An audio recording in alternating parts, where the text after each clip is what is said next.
Pakistani passport, entry to Israel is forbidden. The world's second largest Muslim country has been rejecting any sign of normalization with Israel for decades now.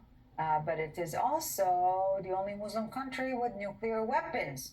And yet, something is slowly but surely changing. Pakistan is considering sending soldiers to this multinational force in the Gaza Strip that we've been discussing, and is expressing a careful desire for rapprochement. Amichai Stein, diplomatic correspondent for our sister I-24 News Hebrew channel, tries to answer the big question of whether something new is beginning between Jerusalem and Islamabad, whether Israelis should book their flight there anytime soon. Here's more. Welcome to World Travel Market London 2025, right here at the XL in London.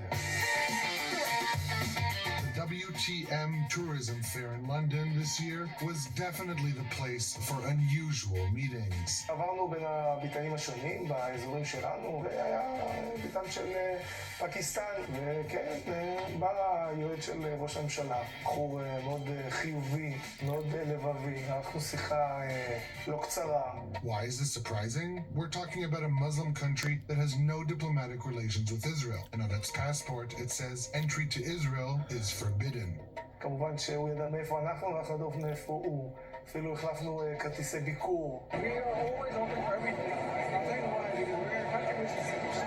זה מוכיח עד כמה התיירות הישראלית ותיירות בכלל היא דבר שאי אפשר לוותר עליו. The two, who met by chance, spoke like any other two countries in the Middle East. אפשר להבין שאם זה הקבלת פנים שאנחנו מקבלים בשיחה בענף התיירות מיועץ של ראש ממשלה, אז כנראה שהם רוצים לדבר איתנו, הם רוצים להכיר אותנו.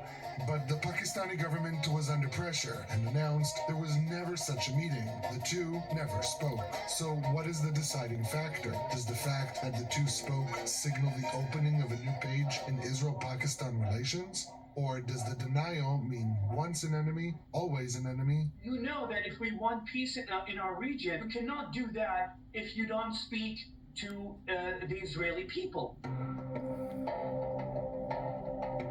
In 2022, Pakistani journalist Ahmed Qureshi visited Israel and even met with President Isaac Herzog. This was an amazing experience because we haven't had a group of Pakistani leaders in Israel ever in such scope. But shortly after he returned, Qureshi was fired from his job. Criticism for visiting the great enemy Israel even came from the former prime minister. पहली दफा इस्राएल गया उसमें हर वो काम करेंगे जो America से हुक्म आएगा. So people didn't like the fact that you visited Israel. There were good and bad sides to that politicization, because on the one hand, yes, it reactivated all those people who are against normalization and who are very, very critical of Israel. But at the same time, it also allowed many other Pakistanis who feel that maybe we should have a relationship with Israel, just like we have with the Palestinians. Despite the messages of support, this event showed how sensitive any normalization with Israel is in the second largest Muslim country in the world.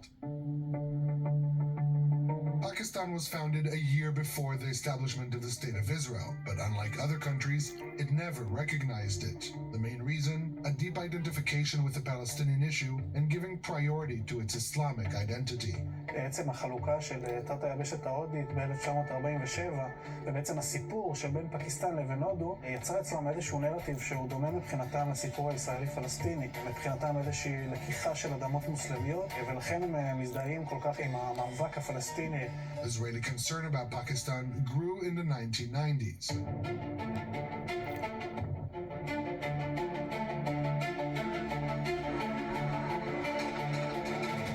Pakistan has exploded 5 nuclear devices, exactly matching the number of Indian nuclear tests carried out a fortnight ago.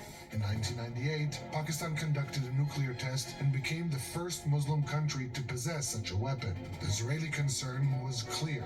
The knowledge and materials found in Islamabad could find their way to Iran and other Middle Eastern countries. How did the nuclear tests in 1998 affect the relations between the two countries?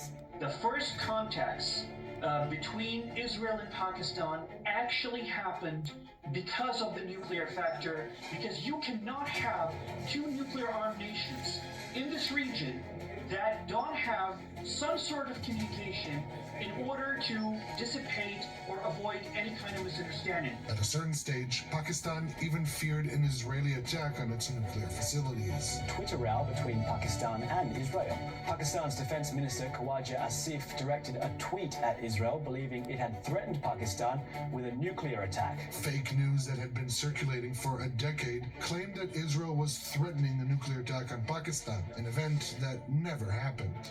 Quite a few secret meetings have taken place between senior Israeli officials and their Pakistani counterparts in recent decades. The first public meeting was in 2005. Meetings such as this are a source of great encouragement and hope to the Israeli people. In 2005, it was the president of Pakistan at that time, President Musharraf, instructed his foreign minister to meet the foreign minister of Israel in Turkey and hold the first official minister-level meetings between the two countries. And that was groundbreaking. But despite the regional changes, the Abraham Accords, and the rapprochement between Israel and the Arab world, Pakistan remains steadfast in its position. Change in the relationship will only happen after progress on the Palestinian issue. There is so much of rhetoric involved that if the government of Pakistan makes a decision, a slight departure from its stance that it will not recognize Israel unless there is a Palestinian state, the public opinion will turn against it. ברמה הדיפלומטית, קודם כל, חתימה של הסכם שלום של סעודיה, מי שמכנים כמנהיגת העולם הסוני המתון, יכולה להוות איזשהו תמריץ לפקיסטן לבוא לעשות צעד נוסף. But is it possible that something is moving after all? A nation that has never recognized Israel, now reportedly preparing to send 20,000 troops into Gaza. It is likely that the countries that will be part of the force sent to the Gaza Strip will have to speak directly with Israel. So is there some kind of change here? Right now, Pakistan is in the process of considering deployment of forces in Gaza, and that will entail some sort of communication, even if there is no diplomatic relationship. How will the current saga between Pakistan and Israel end? It's not yet clear. The Pakistanis admit that it's too early to talk about normalization, but on the ground, there is a certain change. Will Karachi, Islamabad, and other cities in Pakistan one day be on the Israeli tourists' map? For now, it seems this isn't the time to look for a flight.